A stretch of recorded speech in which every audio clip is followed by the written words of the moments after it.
الشیطان الرجیم بسم اللہ الرحمن الرحیم۔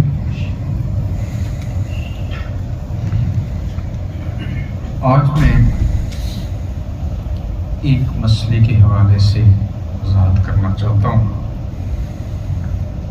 اور وہ مسئلہ ہے زکوٰۃ کا مسئلہ۔ زکوٰۃ کے حوالے سے ایک دو سوالات ہیں۔ کیا وہ مسلمان جو یورپ میں رہتا ہے اور ہر مہینے ٹیکس دیتا ہے، کیا اس کے اوپر بھی زکوٰۃ ہے؟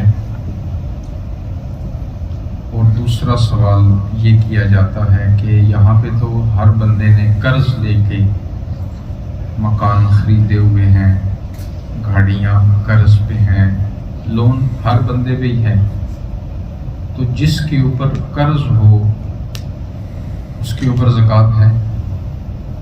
یہ سوالات یورپ میں بسنے والے تقریباً ہر بندے کے ذہن میں ہوتے ہیں، تو میں اس کے حوالے سے وضاحت کرنا ضروری سمجھتا ہوں۔ سب سے پہلے تو یہ جان لیں کہ اللہ رب العزت نے سورہ توبہ کی آیت نمبر 60 میں زکوٰۃ کے مصارف بیان کیے ہیں کہ آپ زکوٰۃ کن کن کو دے سکتے ہیں۔ اس حوالے سے فرمایا کہ زکوٰۃ کے مصارف میں سے پہلا مصرف فقراء ہے، فقیر، دوسرا مسکین ہے۔ فقیر غریب بندہ جس کے پاس اپنی ضروریات زندگی پورا کرنے کے لیے کوئی چیز نہ ہو، اور مسکین یہ بھی غریب ہے، لیکن مسکین کے بارے میں حدیث میں آیا کہ مسکین وہ نہیں جو ایک لقمے یا دو لقموں کے لیے لوگوں کے سامنے ہاتھ پھیلاتا رہے۔ تو یہاں سے پتہ چلا فقیر وہ جو اپنی ضرورتیں پوری کرنے کے لیے مانگ لیتا ہے، اور مسکین جو غریب ہوتا ہے، حقدار ہوتا ہے، لیکن ہاتھ نہیں پھیلاتا۔ سادے لفظوں میں اسے سفید پوش کہتے ہیں۔ ہمارے معاشرے کے وہ لوگ جو مستحق ہوتے ہیں، غریب ہوتے ہیں، لیکن اپنی خاندانی عزت کی وجہ سے یا کسی بھی وجہ سے وہ لوگوں کے سامنے ہاتھ نہیں پھیلاتے، تو انہیں مسکین کا نام دیا۔ اور فرمایا عاملین، جو اس وقت زکوٰۃ کلیکٹ کرتے تھے، اکٹھی کرتے تھے، ظاہر ہے وہ ملازمت کرتے تھے، مدینہ شریف سے دور کسی جگہ پہ جاتے، کئی دن لگتے آتے، تو انہیں زکوٰۃ کے پیسوں میں سے تنہا وہ دی جاتی، تو ان کو عاملین کہا گیا ہے۔ مؤلفۃ القلوب، جو لوگ نئے مسلمان ہوتے تو ان کی ضروریات زکوٰۃ کے مال سے پوری کی جاتی تاکہ اسلام کے اوپر انہیں استقامت رہے، کہیں معاشی تنگ دستی، غربت، اس سے گھبرا کر یہ اسلام چھوڑ دیتے۔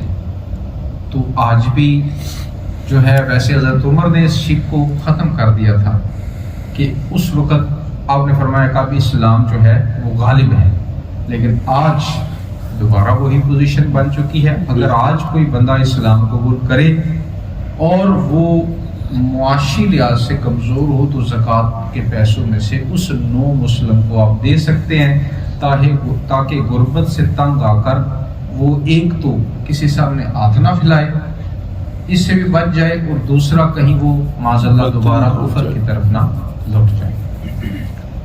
اور غلام آزاد کرنا، یہ اس وقت چونکہ غلامی کا دور تھا تو زکوٰۃ کے پیسوں سے غلام بھی چھڑایا جا سکتا تھا، اور آج غلامی کا دور تو نہیں ہے، لیکن آج بھی جو ہے پاکستان جیسے معاشرے میں بعض جو ہے نا علاقوں میں لوگوں نے ایک ہی دفعہ پیسے دے کے لوگ ملازم رکھے ہوتے ہیں اور وہ بیچاروں کی ساری زندگی ایسے گزرتی ہے، تو ایسے لوگوں کو بھی کروانے کے لیے وہ بھی زکوٰۃ کے پیسے جو ہے، یا کوئی بندہ جیل میں ہے اور اس کا کوئی سورس نہیں ہے تو اس کو بھی جیل سے آزادی دلوانے کے لیے آپ اس مد سے دے سکتے ہیں۔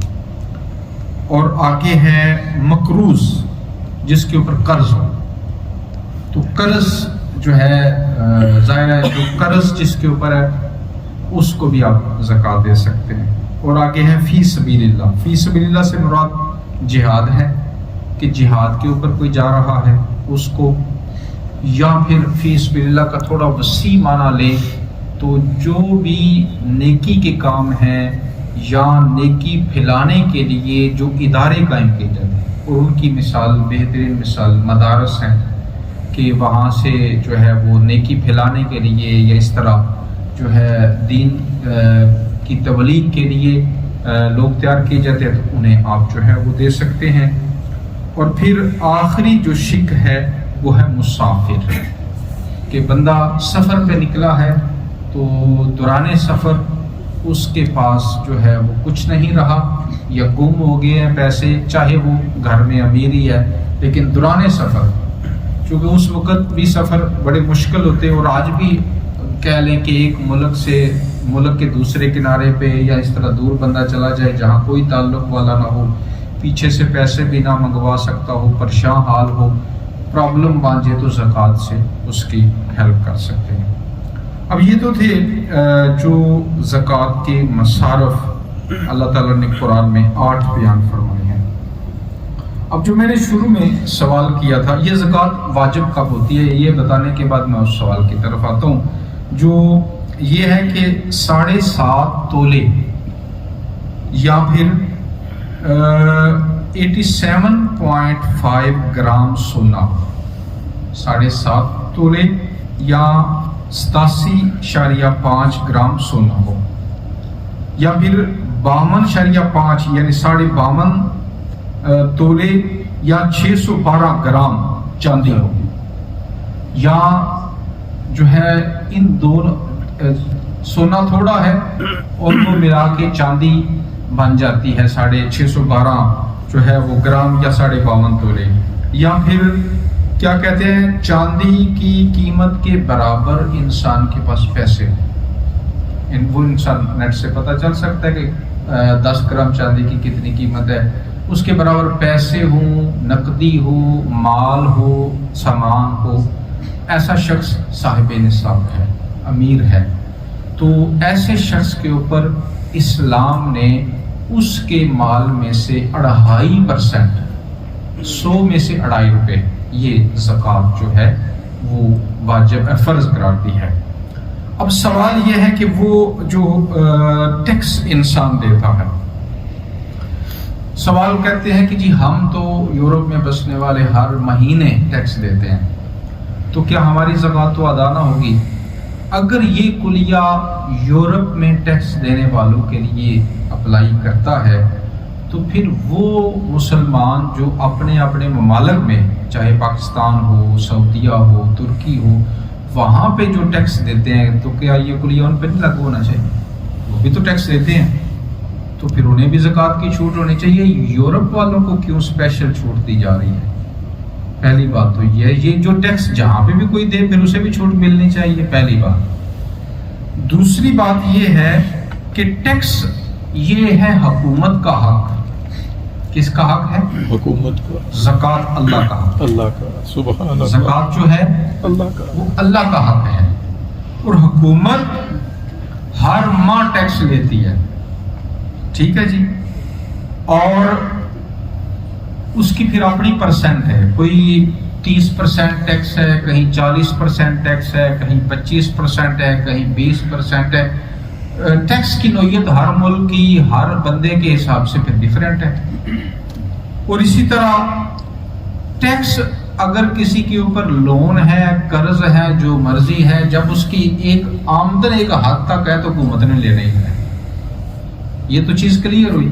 لیکن زکوٰۃ کا معاملہ ایسے نہیں ہے. زکوٰۃ سال میں ایک بار ہے، وہ سال میں ایک بار ہے.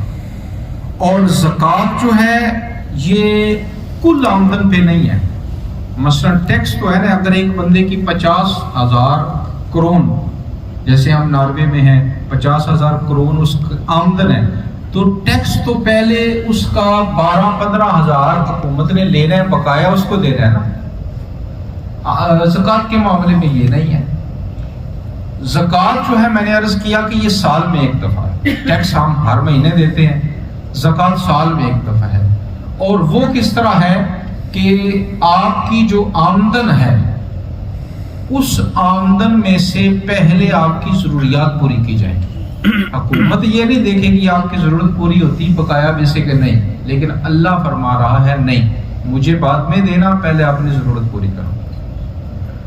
زکوٰۃ جو ہے اس طرح نہیں، پہلے آپ کی جتنی آمدن ہے اس میں سے اپنی ضرورت پوری کریں، جو بھی آپ کا کھانا پینا رہائش معاملات جو بھی ہیں آپ کی وہ ضروریات پوری ہوں، اور پھر جو ہے وہ آپ کے اوپر قرض بھی نہ ہو، اور وہ جو آپ کی بچت ہوگی مثلا 50,000 ہی ہے، اس میں سے آپ نے 15,000 تو ٹیکس دے دیا، اور بقایا آپ کے پاس اگر 35,000 بچتا ہے تو 35,000 میں سے آپ کا 30,000 اگر خرچ نکل جاتا ہے، 5,000 آپ کی سیونگ ہے ہر مہینے کی، یا 10,000 سیونگ ہے، تو پھر سال پورا یہ سیونگ آپ کے پاس رہتی ہے، اور وہ بھی ایک مقدار پر تک پہنچ جاتی ہے. سال پورا اس کے مالک آپ رہیں، وہ بھی اگر سال کے درمیان میں لگ جاتی ہے تو پھر بھی زکوٰۃ نہیں ہے.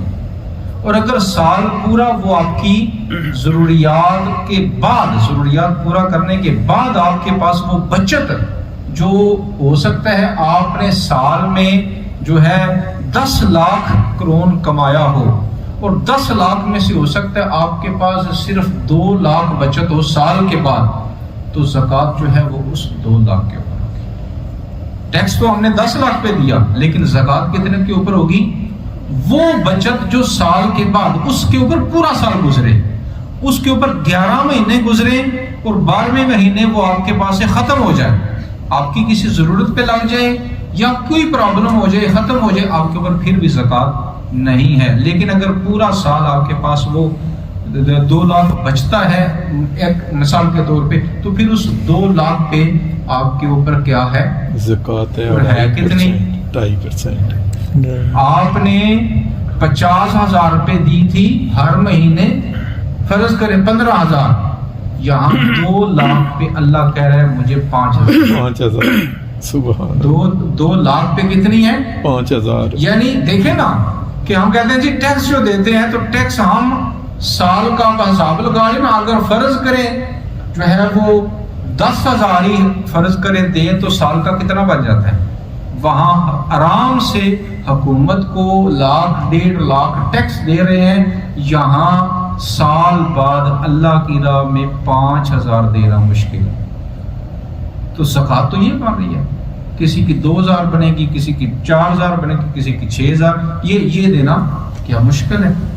دل کو ہی تسلی دینے والی بات ہے. اللہ نے تو اتنی آسانی فرمائی، بے شک اتنی آسانی فرمائی ہوئی ہے کہ آپ نے سب پہ بھی نہیں دینی، سارے مال پہ نہیں دینی، جو آپ کی ضرورتیں پوری ہونے کے بعد بچے آپ کے پاس، اور وہ اس کے اوپر بھی سال پورا گزرے، وہ آپ کے پاس رہا ہے سال، تو پھر آپ نے اس کے اوپر 2.5، اگر لاکھ ہے تو 2.5 اگر 2 لاکھ ہے تو 5,000. اسی طرح اگر زیادہ سیونگ ہوئی ہے تو اس کے اوپر اسی حساب سے جو ہے وہ زکوٰۃ دینی ہے، اللہ کے راستے میں دینی ہے. اور پھر یہاں پہ جو سوال دوسرا ہے کہ جی یہاں پہ جی لون ہے، قرض ہے، مکان قرض، کاروبار قرض، دکان قرض، اور گاڑی قرض، تو یہاں تو بندہ قرض میں ڈوبا ہوا ہے.